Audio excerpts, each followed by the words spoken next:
Muito bem, estamos aqui de volta para mais uma aula do curso da ETAD, Escola de Educação Teológica das Assembleias de Deus, e estamos estudando a matéria Profetas Maiores. Lição de número 4, nós vamos continuar com o profeta Isaías e cobrir agora de Isaías, capítulo 40 ao verso 48, cujo título seria Uma Esperança para uma Geração Futura. No início do capítulo 40 do livro do profeta Isaías, observamos que há uma mudança definitiva no estilo e no conteúdo do livro.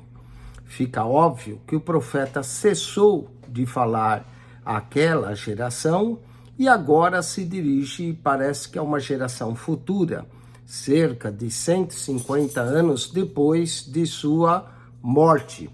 A mudança de tempo se vê nas referências às situações políticas de então. Ao invés de referir-se à vitória dos seus dias sobre os assírios, Isaías fala agora a um povo cativo, esperando a libertação do domínio babilônico. Até então, a mensagem era de aviso e arrependimento. Mas agora, do capítulo 40 em diante, o profeta ressalta conforto e esperança. Quando escreveu a segunda parte do livro, o ministério de Isaías, a sua geração, havia terminado. Um rei ímpio reinava então, e sem dúvida impunha restrições às pregações do profeta. Isaías sabia que seu povo estava novamente palmilhando o caminho que levaria ao juízo divino. Então, anteviu, além desse julgamento, um dia muito distante, quando o povo estaria novamente disposto a ouvir e aceitar a mensagem de Deus. Isaías dirigiu suas palavras aos futuros cativos, judeus na Babilônia, que deprimidos começariam a pensar que o Senhor os tinha abandonado. A mensagem do profeta traria esperança, bem como a promessa de um libertador messiânico. De acordo com a teoria da crítica bíblica moderna, eles dividem o livro de Isaías em dois e diz que houve dois autores para o livro. O primeiro escreveu o capítulo 1 a 39 e o segundo do capítulo 40 a 55, que foi escrito por um profeta anônimo. A esse anônimo costuma chamar-se Deutero-Isaías, para distinguir do primeiro. E outros ainda colocam um terceiro autor do capítulo 55 a 66, que isso é o que os críticos modernos acrescentam, posteriores ao Deutero-Isaías. Então nós teríamos um terceiro autor, um terceiro Isaías aqui. Mas, de acordo com a teoria, pode-se ver vários autores. Nós, porém, cremos e professamos que o livro de Isaías foi escrito por um único autor, Isaías, filho de Amós, conforme ele próprio se identifica na abertura dos registros proféticos, visão de Isaías, filho de Amós, que ele teve a respeito de Judá e de Jerusalém nos dias de Uzias, Jotão, Acás e Ezequias, reis de Judá. A forma complexa com que o livro teve origem é um saber que parece ter se perdido já em tempos anteriores ao cristianismo. Não é de se espantar que os famosos pergaminhos de Isaías encontrados com os outros pergaminhos e com Ram tenham sido produzidos entre o século II e I a.C., e que foram escritos como uma unidade, conforme indica os testes de carbono 14 de 1991 a 1994. Nessa lição, vamos estudar a primeira parte dessa mensagem de esperança, Isaías capítulo 40, verso 48, contendo a profecia de um rei gentil que permitiria aos judeus cativos retornarem à sua terra. Isaías até menciona o nome desse rei, Ciro, e o chama de meu ungido. O restante do poema messiânico, capítulo 50, 66, encerra a promessa de outro Salvador, o Messias. Enquanto que Ciro libertaria o povo de Deus do cativeiro babilônico, de suas algemas físicas, esse salvá-lo-ia de suas algemas espirituais. E Jesus fez referência ao livro do profeta Isaías na sinagoga de Nazaré, dizendo: hoje se cumpriu essa profecia aos vossos ouvidos. Isaías, vamos ao texto, um livro ou dois livros? Texto 1, depois falaremos da visão geral do livro do profeta Isaías. Depois abordaremos a grandeza de Deus vista nos seus atributos, a grandeza de Deus vista também no seu plano de redenção e a grandeza de Deus revelada no seu juízo. Vamos então ao texto 1. Isaías, um livro ou dois?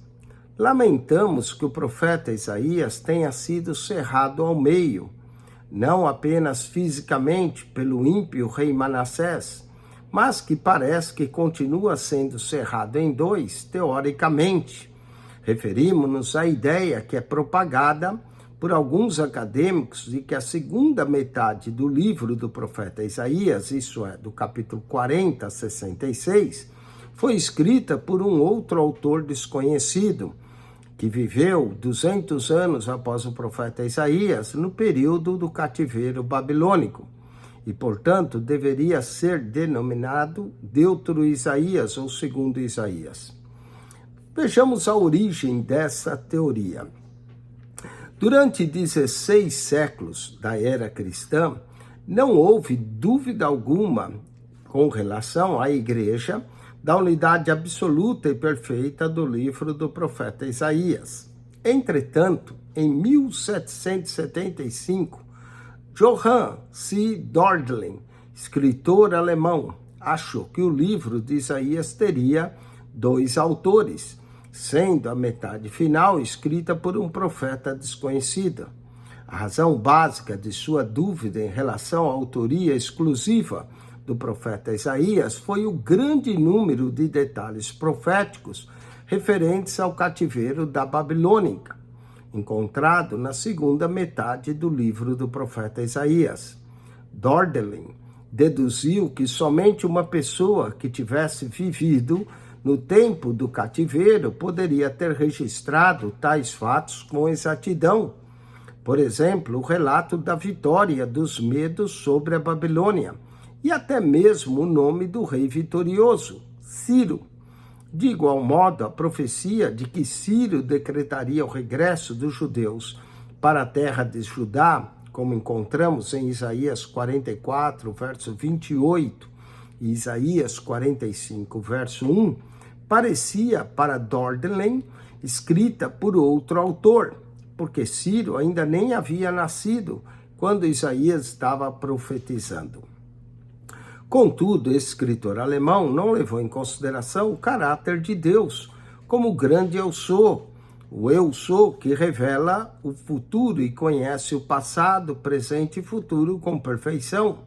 Inclusive, ele deixou de notar as muitas referências à presciência de Deus, presente também na segunda metade do livro de Isaías, como Isaías 41, verso 22 a 23, 42, verso 9 e 44, 7 e 8.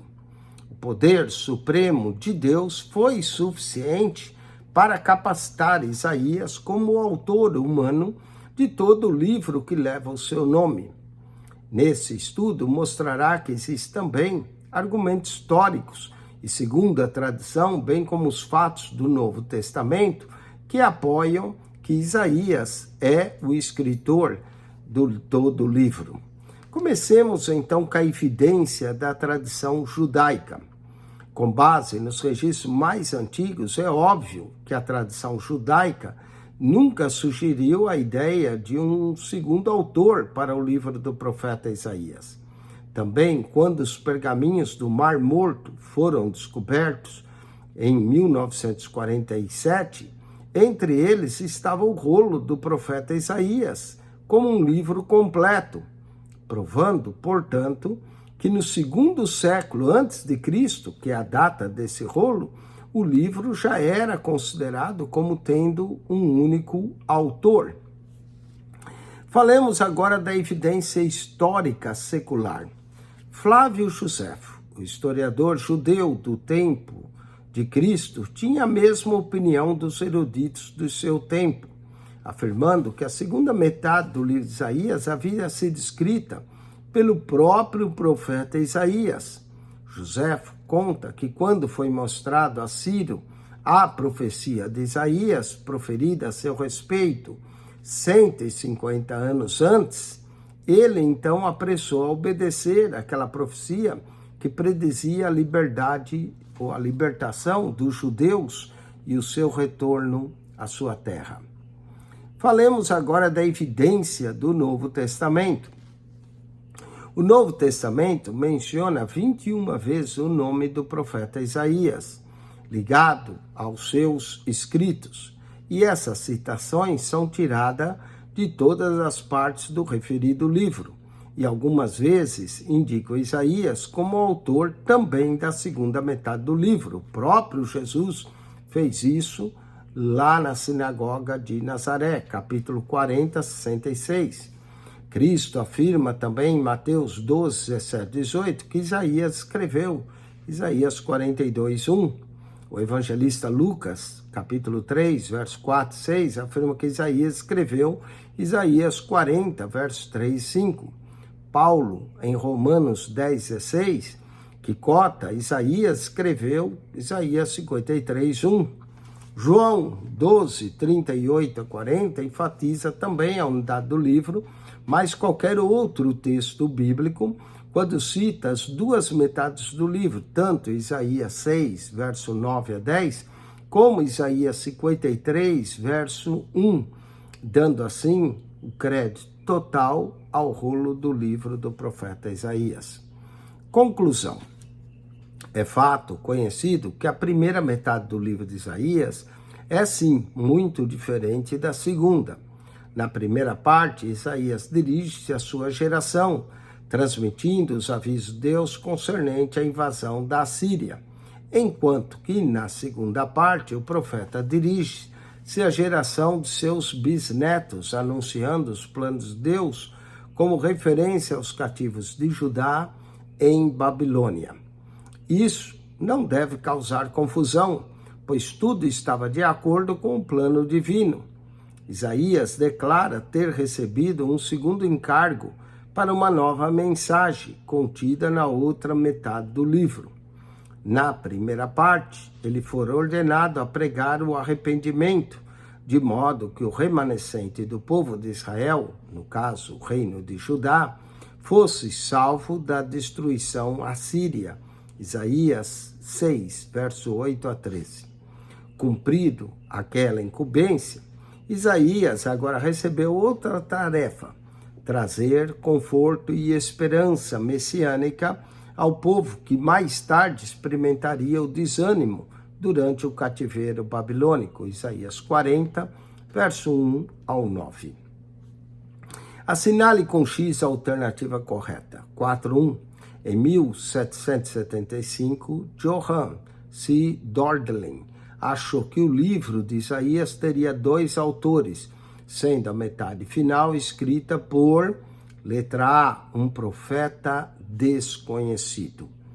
4.2. Uma das provas cabais de que Isaías escreveu todo o livro que leva o seu nome está no pergaminho encontrado em 1947, letra C, no Mar Morto. 4.3. O historiador judeu do tempo de Cristo, que afirmou ter sido todo o livro de Isaías escrito pelo próprio profeta, foi, letra B, Flávio Josefo.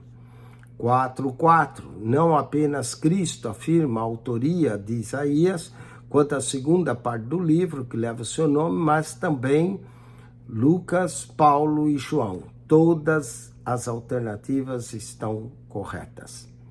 Vamos agora ao texto 2 da lição 4. Uma visão geral do livro do profeta Isaías. capítulo 40, verso do 40 ao 66. Essa segunda metade do livro de Isaías foi dividida em 27 capítulos, mas na realidade foi escrita como um longo poema, divinamente inspirado a respeito da redenção. Dividimos essa porção do livro em 3 partes principais, cada um contendo 9 capítulos. E a ênfase sobre o tema de cada parte é: primeira parte, temos a promessa da redenção, Isaías 40, 48, onde exalta Deus como o poderoso Redentor.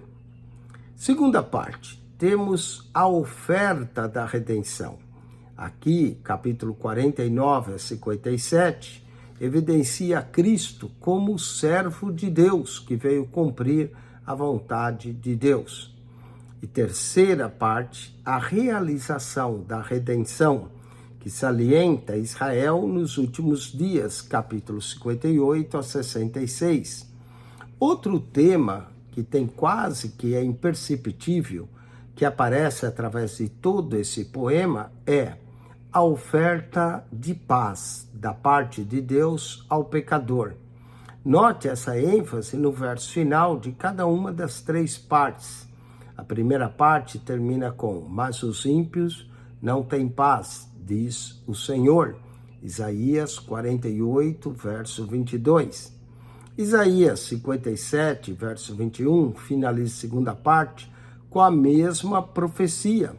E a terceira parte encerra com o verso 22 a 24 do capítulo 66, com a promessa de novos céus e nova terra, onde todos os salvos estarão com o Senhor para sempre, enquanto os ímpios, que foram rebeldes a Deus e a sua palavra, irão para o inferno eterno.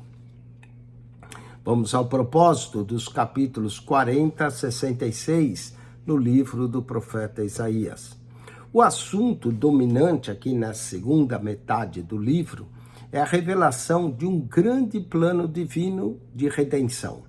A revelação desse plano tem como fundo o povo que seria um dia liberto do cativeiro da Babilônia e que precisaria de muito encorajamento para regressar à terra de Israel.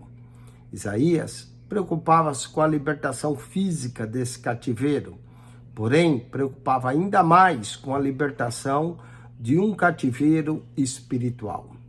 Cada uma das 3 partes que citamos desse poema mostra a revelação do plano de Deus sobre diferentes aspectos.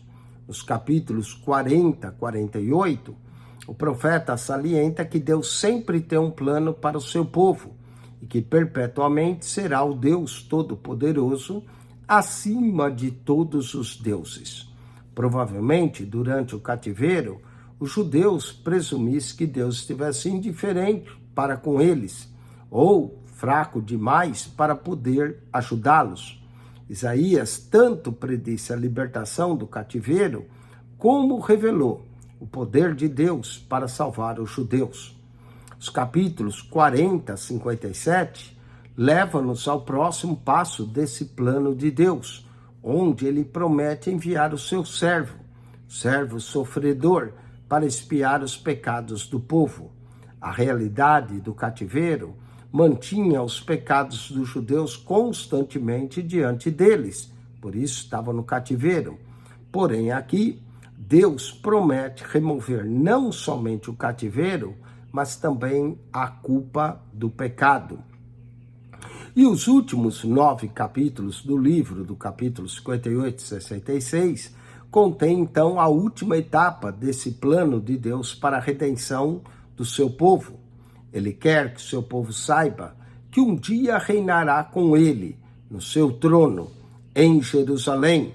Sem dúvida, isso foi um grande encorajamento para os judeus na Babilônia, que presumiam que a sua nação jamais seria restaurada. Vamos à organização do livro. Conforme já foi dito, a segunda metade do livro de Isaías é como o Novo Testamento em miniatura, revelando a expiação efetuada por Cristo e finalizando com o milênio. Essa parte do livro inicia com uma referência a João Batista, Isaías 40, verso 3, a voz do que clama no deserto, e finda com uma referência aos eventos finais do Apocalipse, Isaías 66, verso 15 e 16. No centro desse poema encontramos uma revelação do servo sofredor do Senhor, que dará a sua vida para expiar os pecados do mundo, Isaías capítulo 53. Portanto, o poema está organizado de maneira compacta em 3 partes de 9 capítulos cada. O tema de cada um pode ser visto claramente no capítulo central de cada grupo de 9 capítulos, como mostra o gráfico a seguir. Primeiro, nós temos a promessa, Isaías 40, 48. Aqui, Jeová é superior a todos os deuses. E aqui temos ainda a promessa da redenção de Israel. Segunda parte, 49 a 57, a oferta da redenção. Aqui aparece o servo e seu sacrifício pelo pecado, Isaías capítulo 53, e a oferta da redenção a Israel. E depois, capítulo 58 a 66, temos a realização, Israel e sua restauração no milênio, a realização da redenção de Israel. Então temos promessa, oferta e realização. Vamos aos exercícios. Relacione a coluna A de acordo com a coluna B. Os capítulos 40 a 48 revelam a promessa da redenção, exaltando Deus como, aqui, o poderoso, letra C, 405, letra C, o poderoso. Os capítulos 40 a 57 revelam a oferta da redenção, evidenciando Cristo como, letra E, o servo de Deus, o servo de Deus. Os capítulos 58 e 66 revelam a realização da redenção, salientando Israel nos, letra A, últimos dias. 4:8, assunto dominante na segunda metade do livro de Isaías, capítulo 40 a 66, a revelação do grande plano divino da redenção, letra D na 4:8. Os últimos 9 capítulos de Isaías revelam que Deus quer que seu povo saiba que um dia reinará com ele no seu trono, letra F, em Jerusalém. E 4:10, para encerrar, a segunda metade do livro de Isaías inicia com uma referência a João Batista e finda se referindo, letra B, aos eventos finais do Apocalipse. Vamos agora ao texto 3. Falemos da grandeza de Deus que é vista nos seus atributos. Isaías, capítulo 40 e 41. Nos tempos antigos, quando uma nação era derrotada no campo de batalha, significava derrota para o Deus protetor daquela nação ou daquele país. Se a nação fosse derrotada até o extermínio, a crença generalizada era que o Deus daquela nação tornara-se extremamente fraco ou havia morrido. Do ponto de vista natural, os judeus derrotados poderiam pensar na fraqueza que Jeová, o seu Deus, seria igualmente derrotado. Todavia, Deus já tinha preparado a mensagem desse livro, por meio do profeta Isaías, muitos anos antes do cativeiro, como prova de que ele tinha um propósito definitivo, ou definido em permitir aquele sofrimento ao povo, e também provava que, apesar de todos aqueles males, ele era, como sempre, o Deus de todo o universo. Portanto, não poderia ser comparado a nenhum outro Deus.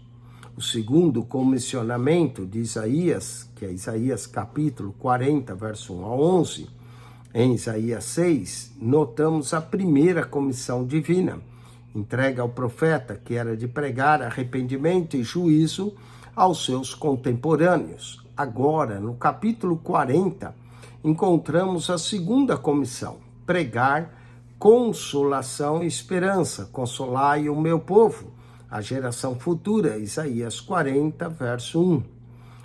De maneira semelhante à chamada do profeta, no capítulo 6, Deus fala-lhe diretamente e enfaticamente. Uma voz diz, clama, e alguém disse, que hei de clamar? Toda a carne é erva, e toda a sua beleza como a flor do campo. Seca-se a erva e cai a flor, soprando nela o Espírito do Senhor. Na verdade, o povo é erva. Seca-se a erva e cai a flor. Porém, a palavra de nosso Deus subsiste eternamente. Tu, ó Sião, que anuncia boas novas sobre um monte alto. Tu, ó Jerusalém, que anuncia boas novas, levanta a sua voz fortemente, levanta e não temas, e dize às cidades de Judá, eis aqui está o vosso Deus. Isaías 40, versos 6 a 9. Observe que a nova mensagem de Isaías deveria ser de boas novas. Essas boas novas tinham duas classes de promessa. Primeiro, a promessa do cumprimento da palavra de Deus. Segundo, a promessa da vinda de Cristo com poder. Isaías 40, verso 10, para pastorear o seu povo. Isaías 40, verso 11. Falemos da onipotência de Deus. Isaías 40, verso 12 a 31. Isaías foi comissionado por Deus para falar palavras de consolação a um povo que era levado em cativeiro por permissão divina. O primeiro passo no desempenho dessa tarefa foi dar ao povo uma visão renovada de Deus, mostrando que ele, Deus, é o maior que qualquer crise, poder opressor ou ainda Deus estranho. Para renovar a conscientização da grandeza de Deus, Isaías recapitula os atributos de Deus, mencionado em primeiro lugar a sua onipotência, qualidade divina do ser e de ter todo o poder. Isaías retrata como Deus, como aquela que mantém o oceano na palma da sua mão. Verso 12. Que está entronizado acima da terra, verso 22, e que criou todo o universo, no verso 26. Isaías explica aos seus leitores a realidade prática do poder de Deus, relembrando que esse mesmo poder imensurável está à disposição de todos eles. Diz Isaías 40, verso 31, mas os que esperam no Senhor renovarão as forças, subirão com asas como águias, correrão e não se cansarão, caminharão e não se fatigarão. Isaías 40, 31. Falemos agora da onisciência de Deus. Isaías 41, verso 21 e 22. Outro atributo de Deus posto em relevo por Isaías é a onisciência, que é a qualidade divina de saber todas as coisas. Para demonstrar a capacidade de Deus de conhecer o futuro, Isaías registrou eventos referentes a um grande rei, num futuro distante. Tratava-se de Ciro, o rei Medo e Persa, que eventualmente venceria a Babilônia, trazendo assim a libertação para os judeus cativos. Isaías 41, verso 2 e 3. É impressionante nessa profecia o fato de que na ocasião em que Isaías escreveu aquelas palavras, a Babilônia ainda estivesse sob o domínio da Síria, e a Média e a Pérsia eram inexpressivos reinos independentes ainda nessa época. Mas adiante, Isaías enfatiza a onisciência divina mediante uma convocação geral de Deus a todas as ilhas e nações para uma renúncia aos deuses. Deus desafia todas as nações a comparecerem a uma conferência, apresentando cada um seu próprio Deus, para determinar qual deles é mais poderoso. Isaías 41, 1, verso 11 e 12. Nesse julgamento, Deus desafia cada nação apresentar uma profecia sobre o futuro, que provê a onisciência do seu próprio Deus, verso 23 de Isaías 41. Uma vez que não há resposta, Deus responde falando novamente sobre Ciro, predizendo que ele virá do Oriente e entrará em Israel pelo norte, verso 25. Vamos aos exercícios desse texto 3. Marque-se para certo e para errado. Antigamente, quando uma nação era derrotada em campo de batalha, significava derrota para o Deus protetor daquele país, certo? 4:12, a segunda comissão de Deus a Isaías foi pregar consolação e esperança à geração futura, certo? 4:13, coube a Isaías dar ao povo a visão renovada de Deus, mostrando que ele é maior do que qualquer crise, poder opressor ou Deus estranho, certo também? 4:14, Isaías fala também da onisciência de Deus, qualidade divina de saber todas as coisas, certo novamente. E 4:15, Isaías registrou eventos referentes a um grande rei no futuro distante. Trata-se de Ciro, que viria do Oriente e entraria em Israel pelo norte. Certo, aqui todas estão certas. 4:11, 12, 4:13, 4:14, 4:15. Vamos ao texto 4. A grandeza de Deus vista no seu plano de redenção. Isaías 42 ao 45. Nos capítulos 42 a 45 de Isaías, apresenta outro aspecto da grandeza de Deus, o seu plano de redenção de Israel. A profecia do livramento de Israel prometia a sua redenção da escravidão babilônica. Esse princípio da redenção de Israel aponta também para a redenção divina aplicada a toda a humanidade em todas as épocas.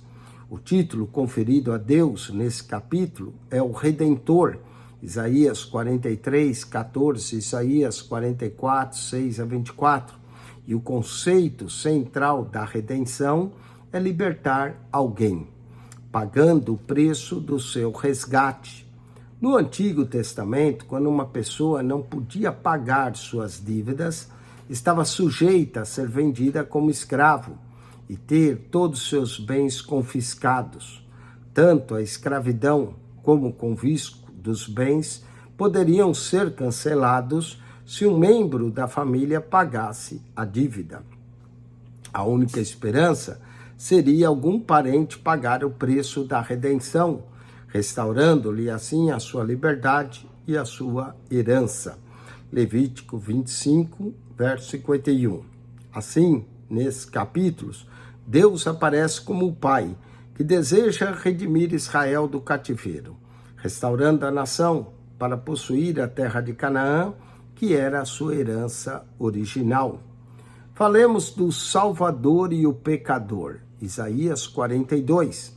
A descrição da redenção provida por Deus e encontrada em Isaías 42 inclui a figura do servo, que finalmente redime o mundo inteiro. Inclui também a figura de um servo rebelde, pecador e necessidade de um remidor, Isaías 42, 19. Na primeira metade desse capítulo, Isaías prediz a vinda de um Salvador, chamando de o servo do Senhor, Isaías 42, 1, o qual seria cheio do Espírito e do poder de Deus, sendo, entretanto, cheio também de mansidão e humildade. A cana trilhada não quebrará, nem apagará o pavio que fumega. Com verdade trará justiça, Isaías 42, 3. Compare também com Mateus 12, verso 20. Está expresso claramente nesse texto que o Salvador será um dia o Redentor, tanto dos gentios como dos judeus. E te guardarei e te darei por aliança do povo, e para a luz dos gentios, para abrir os olhos dos cegos, para tirar da prisão os presos e do cárcere os que jazem em trevas. Isaías 42, versos 6 e 7. Compare também com Lucas 2, 32. Vamos à resolução de Deus para redimir seu povo, Isaías capítulo 43. Apesar da rebelião de Israel, Deus o amou profundamente, expressou-lhe o seu amor, dizendo: não temas, porque eu te remi, chamei-te pelo teu nome, tu és meu. Isaías 43, verso 1. Ainda mais do que isso, Deus se mostrou disposto a pagar um alto preço pela redenção de Israel. Visto que fosse precioso aos meus olhos, também fosse honrado e eu te amei, assim dei homens por ti e povos para a tua vida. Isaías 43, verso 4. Historicamente, Deus tinha destruído muitas outras nações para proteger a liberdade política de Israel. Porém, o preço da sua liberdade espiritual, ou seja, a redenção, seria muito mais elevada. A morte de Cristo custaria. Isaías 53. Foi esta redenção espiritual que preocupou Isaías mais que a libertação do cativeiro babilônico. Isaías 43, 25. Eu mesmo sou o que apago as tuas transgressões por amor de mim, e dos teus pecados não me lembro. Isaías 43, 25. Falemos agora do poder de Deus para remir o seu povo. Isaías capítulo 44 e Isaías capítulo 45. Não há poder, seja natural ou espiritual, que possa impedir a consumação do plano de Deus para a redenção do seu povo. Sem dúvida, os judeus no cativeiro arrazoavam quanto ao poder dos deuses pagãos e o poder de Jeová. Nesses dois capítulos, 44 e 45, Isaías contrasta claramente Jeová, o Deus de todo poder, com os deuses falsos, que eram mero produto da mente e das mãos dos homens. Novamente, o profeta demonstra o grande poder de Deus, destacando a sua onisciência, ao predizer o nome exato do libertador de Israel, Ciro, capítulo 44, verso 28, capítulo 45, verso 1 e capítulo 45, verso 13. Se o próprio Ciro surpreendeu-se ao ver o seu nome na profecia da antiguidade, quanto mais impressionado deve ter ficado os judeus, pois sentiam-se desanimados e talvez até esquecidos. O vaticínio de que Ciro reconstruiria Jerusalém e o templo foi proferido e registrado 150 anos antes dos fatos propriamente, quando a cidade e o templo não tinham sequer ainda sido destruídos. Apesar de toda a glória e poder, a redenção de Israel do cativeiro babilônico foi somente uma pequena demonstração do plano de Deus para redimir o mundo todo do cativeiro do pecado. Olhai para mim e sereis salvos, vós todos os termos da terra, porque eu sou Deus e não há outro. Isaías capítulo 45, verso 22. Vamos aos exercícios. Assinale com X a alternativa correta. O plano da redenção de Israel aponta para a redenção divina aplicada a toda a humanidade em todas as épocas. Letra B. Não é? Vamos ao quadro 17. O título conferido a Deus, nos capítulos 42 a 45 do livro de Isaías é, letra A, o Redentor. 4:18, a descrição provida por Deus, encontrada em Isaías 42, inclui a figura do, letra C, servo. 4:19, apesar da rebelião de Israel, Deus o amou e declarou: não temas, porque eu te remi, chamei-te pelo teu nome, tu és meu. Também Deus disse, eu te amei, assim dei homens por ti, povos pela tua vida. B, e também eu mesmo sou o que apago as vossas transgressões e dos teus pecados não me lembro. Aqui, todas estão corretas, 4:19. Vamos ao último texto dessa lição 4, texto 5. A grandeza de Deus revelada no seu juízo. Os capítulos 40 a 66 do livro do profeta Isaías descreve com ampla antecipação a história da libertação de Israel do cativeiro babilônico e fazem também muitas predições e cumprir-se num futuro ainda mais distante, quando o Redentor de Israel aqui reinar. Nos capítulos 41 a 46, o personagem principal envolvido nessa libertação é Ciro. Note como esse rei da Pérsia é descrito por Deus, aquele cujos passos segue a vitória. Isaías 41:2. Um do norte, desde o nascimento só invocará o meu nome. 41, verso 25. Ciro é meu pastor. 44, verso 28. Seu ungido, Ciro. 45, verso 1. Ave de rapina desde o oriente, homem do meu conselho. Isaías 46, 11. As profecias divinas cumpriram-se em 539 a.C., quando Ciro destruiu a Babilônia em razão de suas formidáveis fortificações. A Babilônia era considerada inconquistável. Suas muralhas mediam 66 metros de altura e eram tão largas que 6 carruagens podiam correr lado a lado sobre elas. Mas Ciro, ao combater, ignorou-as. Ele desviou o leito do rio Eufrates, que corria pelo centro da cidade, marchando com suas tropas para dentro do leito seco do rio. 3 anos mais tarde, em 536 a.C., Ciro decretou que todos os judeus que se encontravam na Babilônia estavam livres para retornar a Judá. Mais tarde, exatamente como o profeta Isaías havia predito, Ciro providenciou também a reconstrução do templo de Jerusalém. Falemos do julgamento dos deuses da Babilônia, Isaías 46. Isaías 46, 1 e 2 fornece uma descrição vívida dos sacerdotes babilônicos numa desesperada tentativa de escapar do exército de Ciro. Eles fugiram levando seus deuses, amarrados sobre animais e carga, até os deuses mais venerados da Babilônia, que era Bel e Nebo, em honra aos quais Belsazar e Nabucodonosor receberam os seus nomes, tiveram de ser assim carregados.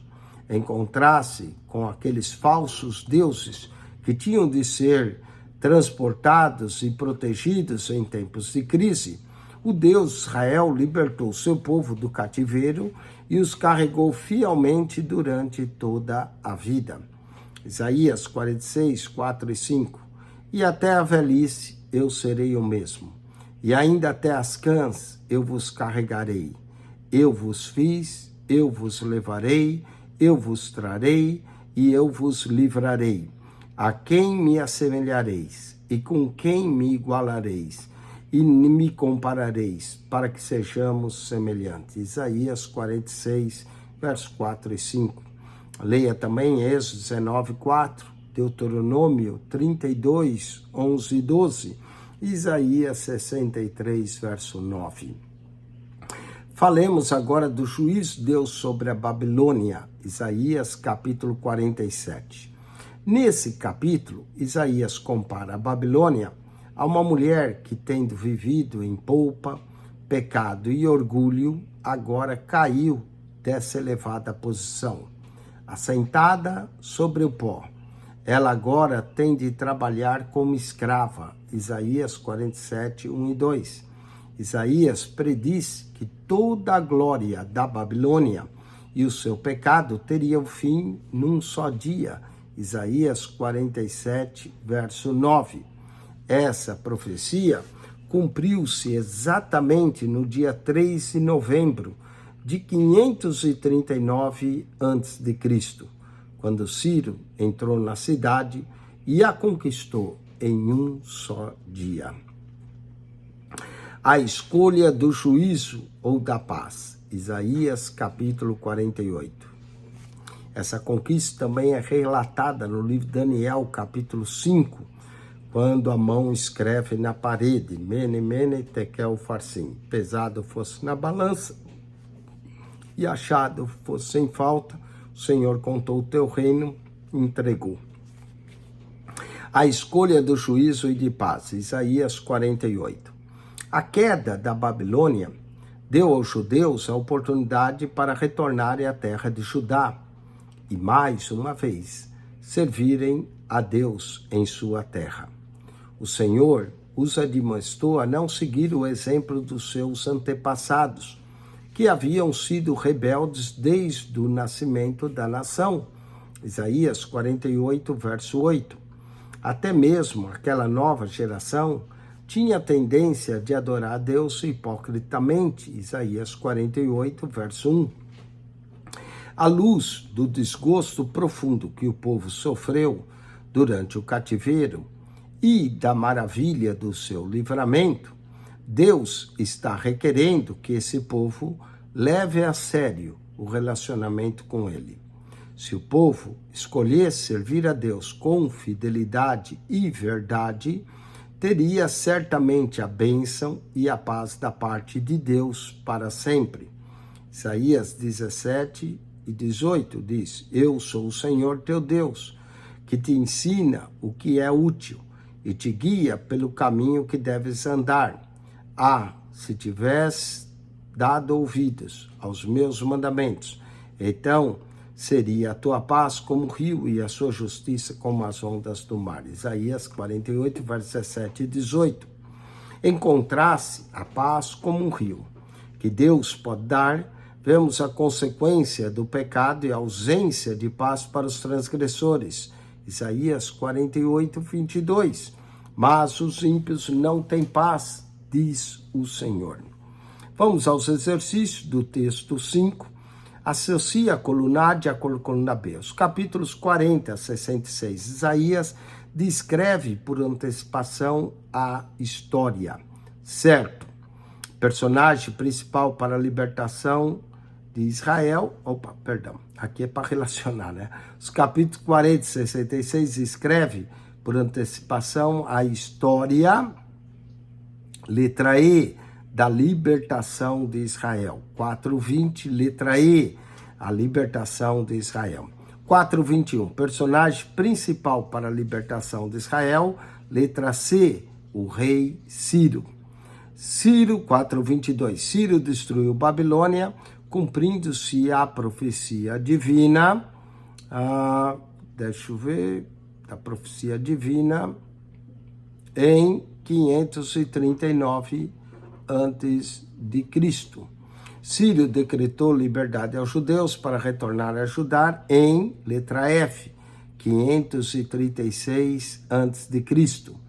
Isaías prediz que a glória da Babilônia e seu pecado teria fim, o que ocorreu, letra D, em 3 de novembro de 539 a.C. 4:25, eu sou o Senhor, se tiveres dado ouvido aos meus mandamentos, então, letra B, seria a tua paz como um rio.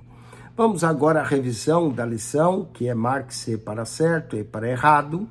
Vamos lá, o poder supremo de Deus foi suficiente para capacitar Isaías como autor humano todo o livro que leva o seu nome, certo? 4:27, Cristo, Lucas, Paulo e João evidenciam em o Novo Testamento que a autoria integral do livro de Isaías é do próprio profeta, certo? 4:28, a segunda metade do livro de Isaías, capítulo 40, 66, foi dividida em 27 capítulos, mas na realidade foi escrita como um longo poema divinamente inspirado acerca da redenção, certo? Então 4:26, 27 e 28, tudo certo. Vamos a 29.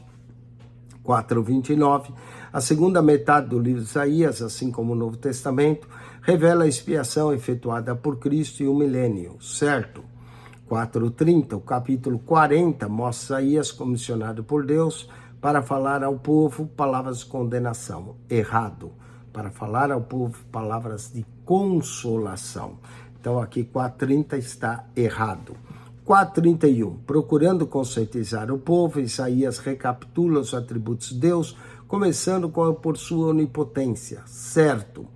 4:32, Isaías fala também da onisciência de Deus, capacidade de saber todas as coisas, menciona um grande rei que no futuro distante traria libertação aos judeus cativos, certo?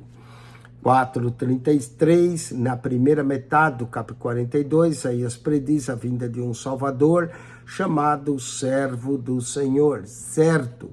E 4:34, no capítulo 47, Babilônia é comparada a uma linda mulher que em todo o tempo viveu dias de glória e assim permanecendo até o fim. Errado, é comparada a uma mulher que tinha glória, mas agora tinha perdido isso. 4:34, errado.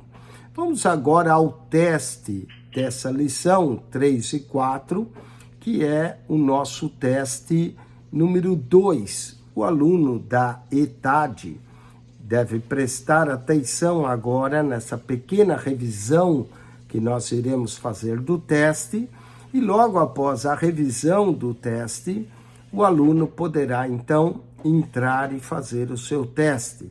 Então, presta atenção na revisão primeiro, antes de ir lá fazer o teste, no WhatsApp do aluno. Teste de número 2, que engloba a lição 3 e 4. De acordo com o manual de estudos, o tema da sessão referente aos capítulos 13 a 23 do livro de Isaías é... Aqui nós vamos ter a letra D como resposta. Confie em Deus para sua libertação e não nas alianças com outras nações. Letra D, número 1, letra D. 2. A profecia referente à Babilônia, no capítulo 14 do livro de Isaías, revelou, aqui a resposta certa é letra A, que a verdadeira força que opera sob seu poder político corrupto é Satanás. 2, letra A. Então, a 1 é letra D, a 2 é letra A. Agora, da 3 em diante, é para você pôr certo ou errado. Então, presta atenção. O profeta Isaías declara, no dia do grande julgamento de Deus para com os ímpios habitantes da terra, haverá separação de pessoas por classe, como ricos ou pobres, grandes e pequenos. O profeta Isaías declara que no dia do grande julgamento de Deus para com os ímpios habitantes da terra, haverá separação de pessoas por classe, como ricos e pobres, grandes e pequenos. Aqui está errado, não haverá essa separação. Então, 3, errado, errado.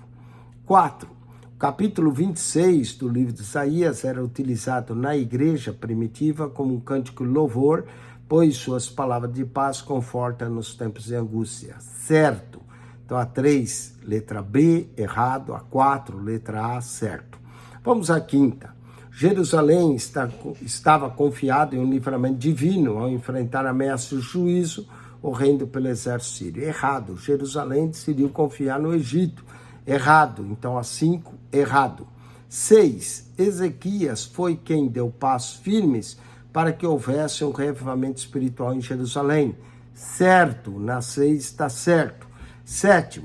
No capítulo 30 do livro de Isaías, lemos a queixa de Deus de que o povo executa planos que não provêm dele e forma alianças fora da direção do Espírito Santo.